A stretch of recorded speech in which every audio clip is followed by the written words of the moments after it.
welcome to the inaugural episode of the Punk Rock Raider. My name is Dirty D from the Dirty T. I am the Punk Rock Raider, and I am excited to get started, y'all. This show has been a long time coming. I've been a Raiders fan for 20 plus years. Some of y'all might have read my in-depth scouting reports on Silver and Black Pride, know me as Assassin's Creed 32. Some of you might have read my articles on Just Blog Baby. Now, I'm excited to get my voice out there, throw my voice in the ring of voices of Raiders YouTube content creators, and I'm looking forward to give you good content with in-depth analysis and absolutely zero hyper fucking sensationalism, because I hate that shit. It's my least favorite thing about sports media. I hate the shouty shows. I hate the content that doesn't matter. The stuff that honestly makes us fans dumber. I'm not here to do that. I'm here to give you good content. I'm here to tell you the truth of what I believe. I'm not going to let you curtail my voice. I'm not going to let anyone curtail my voice. If you want to curtail my voice, that's not why we're here. It's fine if you disagree with me. Hey, that's okay. Discourse is important, y'all. It's important to have some discourse. I might not say things you always agree with, but I'm going to have good rationale behind why I think what I think. And hey, I'm going to give you another perspective to think about. I'm going to give you other points to think about, even things that you might be against. You might hear what I have to say, and hopefully it creates some discourse, but also creates some thinking of like, you know what, maybe there are some points there. Hey, maybe I haven't thought about that. And that makes us all better as fans, all better as human beings. So let's get started. Let's get started here. I'm looking forward to bringing lots of content. I am part of a Raiders. I'm part of a live mock draft where I represent the Raiders, and I've done that for 4 years. I want to do some content around that eventually, whether it is maybe a live stream of the mock draft or at least talking about the picks I make. There's also a mock free agency we do. I can talk about that. Hey, we do trades as well. We lead up to the whole thing. So talk about some of the stuff that I do there. The general direction I think we should go. You can see what I would do if it were me. And we're going to be talking about that a lot, actually, over the next couple episodes. If you aren't a Raiders fan, look, this is a Raiders show, first and foremost, but there's going to be content for you as well, okay? We're going to be talking about the free agency. Free agents I think the Raiders should retain. We should target. We're going to be talking about the coaching carousel. Fits I like, fits I don't like, talking a lot about the draft. That is my bread and butter. I've been scouting for a long time. So I'm going to be talking about my favorite players. Maybe I'll even do some film analysis. I am going to be creating a Patreon where I'll have full in-depth scouting reports and rankings, but I will give a lot of that information on the show as well. So I encourage you to follow along with that. All right. Without further ado, let's get this going. This is going to be part one of a two-part episode. What we're doing is we're fixing the Raiders, okay? We're fixing the Raiders. We got to start with the owner, the front office, and the coaching staff. We got to take a look at those things. We got to get those things set before we talk about the players, which we will do hopefully in a couple days is when I'm going to get that launched. It all starts with ownership. And I've heard a lot of fans say we can't be successful with Mark Davis as our owner. And I want to kick back on that. I want to analyze that because I think that Mark Davis, he took over in 2011. I think he started well with the Reggie McKenzie hiring. And he admitted there was a lot he doesn't know about football. And things started with the rebuild, and then we were pretty good in 2016, and then things fell off the bus with the injury in 2017. Didn't go the same.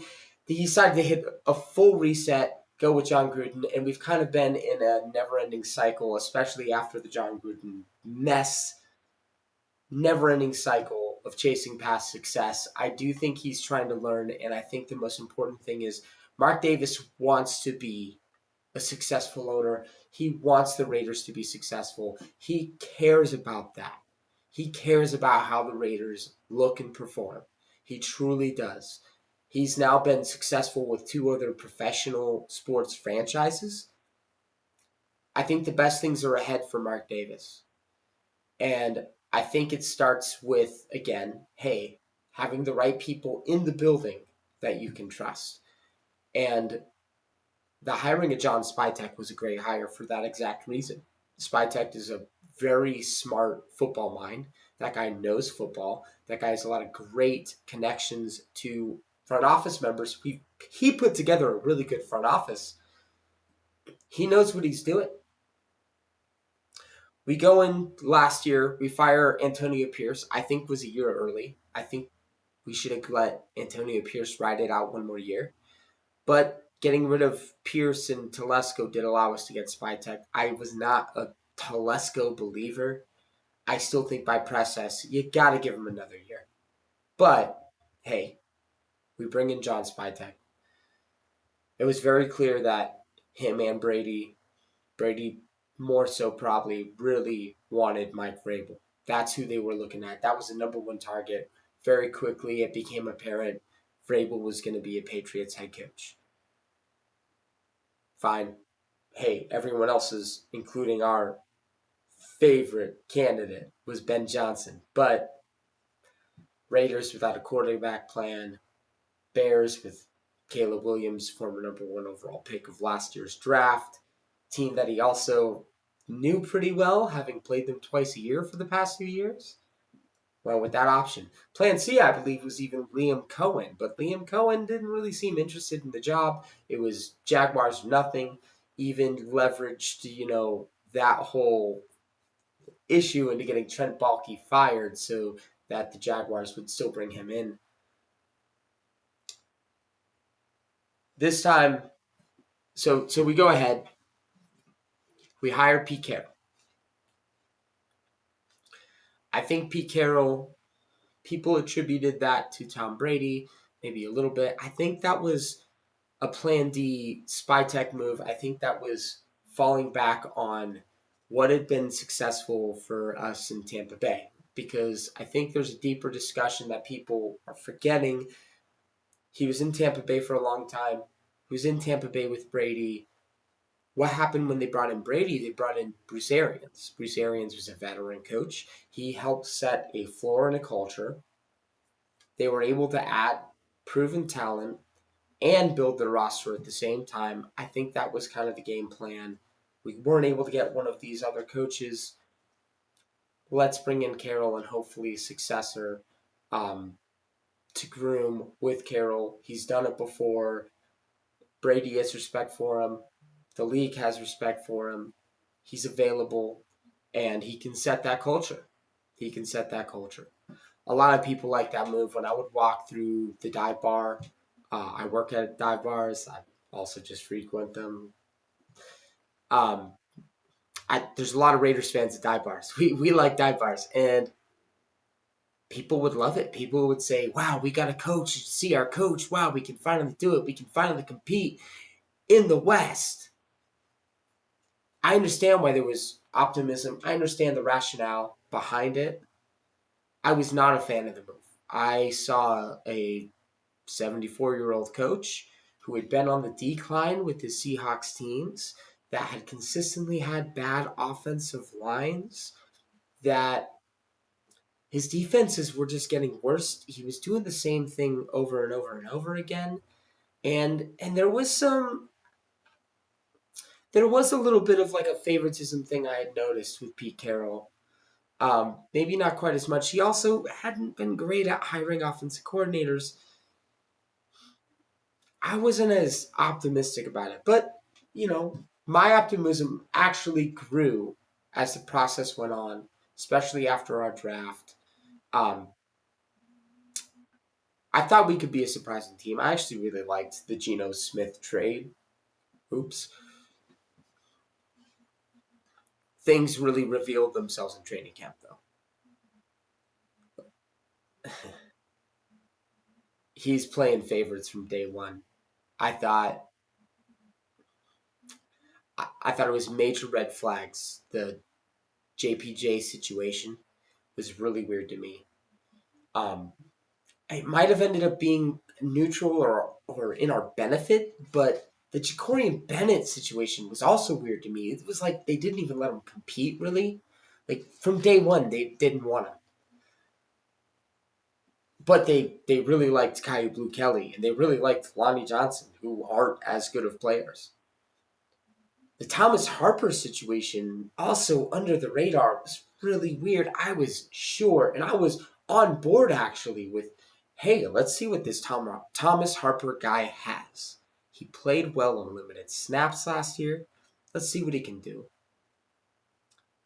And from day one, he was like third, fourth, I think fourth on the depth chart. Just didn't let him compete, cut him. Now he's with the Lions, and he's been playing really well, better than any of our safeties. It There was a lot of misses. And then when we're talking about the Christian Wilkins situation, I think I've heard that was a Christian Wilkins thing, but I believe that less now with how this year has gone. The Jermaine Pratt situation was weird. There's been a lot of favoritism and a lack of using players in what is best for them, like what they're best at. And I think the bottom line is Pete Carroll. He's playing favorites. He's refusing to adapt to his players. He's terrible adapting to what the other teams are doing. His adjustments are awful. There's been a reluctance to use and play young talent. He's playing veterans because he wants to win now. He kept playing veterans when we were losing. Like, we've been bad the whole year except for the Patriots game. Basically, he keep doing the same thing. Keeps doing the same thing. Keeps playing the veterans. Keeps not giving the young guys playing time. And even now, we're starting to see the young guys play, and they're playing really well. And a lot of them still haven't even got to play. We've barely seen Charles Grant. I liked the idea of keeping him redshirted, but he's been playing really well. He should have started last week, and the week before probably too. Where's JJ Peace? As far as I know, he's not really playing. Where are the young linebackers? Like, Devin White's leading the league in tackles, but not because he's playing well.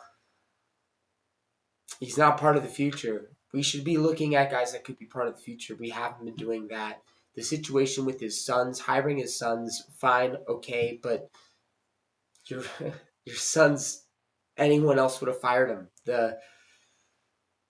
It doesn't look good. What they're in control of doesn't look good. And Pete just seems like he is trying to influence everything and refuses to listen to other voices, his way or the highway.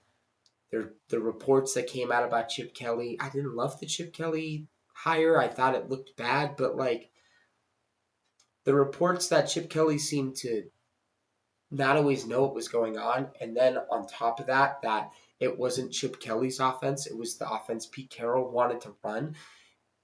There was a disconnect with his coordinator. There's seems like there's disconnect with Patrick Graham because this isn't Patrick Graham's defense. This is a Pete Carroll defense. The offenses look like a Pete Carroll Seahawks offense. By the way, if you don't know, Pete Carroll's not an offensive guy, he's a defensive guy. I like to watch a lot of like coaches film, listening to former players and coaches talk about whether it's quarterbacks. I watch a lot of my own film too, but it's great to get expert eyes because I wasn't a coach. I only played briefly in high school. Hard to make it far when, hey, you're a punk ass kid that says fuck you to the rules and doesn't do good in school because of that. Probably shouldn't have done that. And also when you are, you know, back freshman year, 5'6", 110 pounds. Next year, 5'10", 140. Yeah. It's not really built like a football player. But I know the game well, but it's always good to get expert eyes and hear what coaches have to say watching film. And I've seen lots of offensive line coaches and former offensive linemen watch this Raiders running scheme and go, what the fuck is this concept? Who are these guys even supposed to block? No one looks on the same page. And I think that starts with the head coach. I think that starts with how this ship is being ran. I think the disconnect of culture comes down to Pete Carroll, man. It comes down to Pete Carroll. And Pete Carroll's got to go. I hear people talk about, and I agree with this as an overall rule, you can't fire your coach every year. That's true. That's true. If you keep changing the schemes, players are always going to be behind. There's never going to be development. You're never going to have continuity. You need continuity, but there isn't going to be continuity here. John Spytek and Pete Carroll have not been on the same page. Your front office and your head coach has to be on the same page.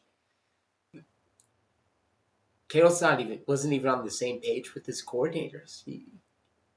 Not even on the same page as his coaching staff. That just can't fly. And again, not playing the young players. I've heard people say that Spytek should go too, but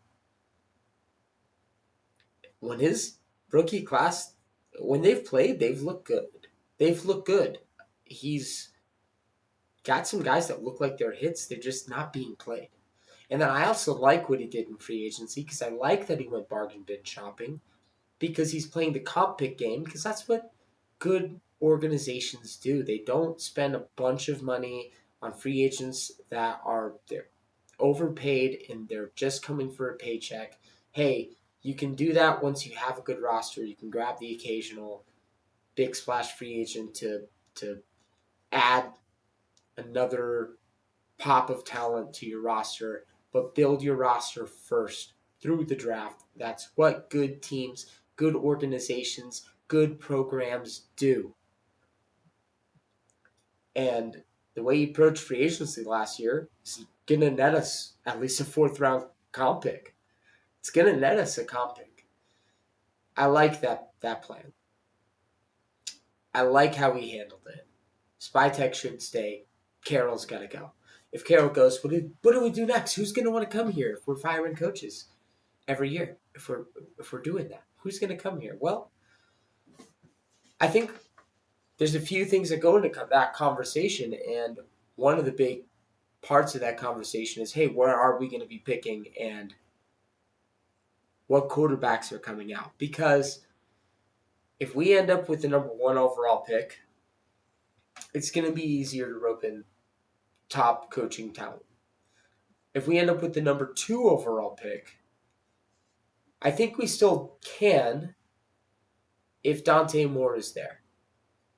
I think there are 3 head above shoulders best candidates, but I do think we need to cast a wider net.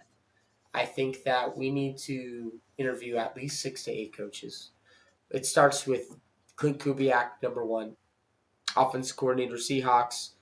Love how the scheme he calls would fit our personnel. Loves to run the 12 personnel, 2 tight ends. I think his running game concepts would fit really well with Genty. I think his passing concepts and play action concepts would fit really well with either Mendoza or Moore. I actually lean more with him, but either way, I think that he is a really good young mind. And his dad was a coach. He's got a lot of connections. He's been in this game his whole life. Number 2, Jesse Minter. I think that's actually going to be the biggest target. He has connections to Spytek and Brady. He's a Michigan guy. He's coached for the Ravens. Right now he is the defensive coordinator for the Chargers. Harbaugh tree. Mark Davis also has a lot of respect for Harbaugh. I think he seems to be a star, a future star of a coach. He gives a lot of the same Mike McDonald type of vibes. He's a very good defensive mind, very good play caller, very good at making adjustments, which is important.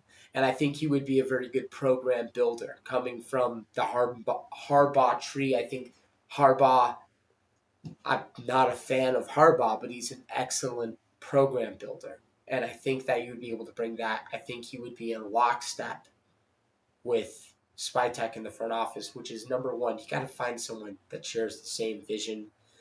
I think he's the best candidate that I feel like would share the same vision. And then number 3 is honestly, he's my guy. He was my guy last year. I'm a big fan of Brian Flores. Now, Some of y'all are going to kick back on me. You're going to say, hey, there was some stink on Brian Flores. Um, After what happened with the Dolphins, there were a lot of reports about how he was too hard of a coach on some players. Tua called him a horrible person. Ryan Fitzpatrick wasn't a fan of his coaching.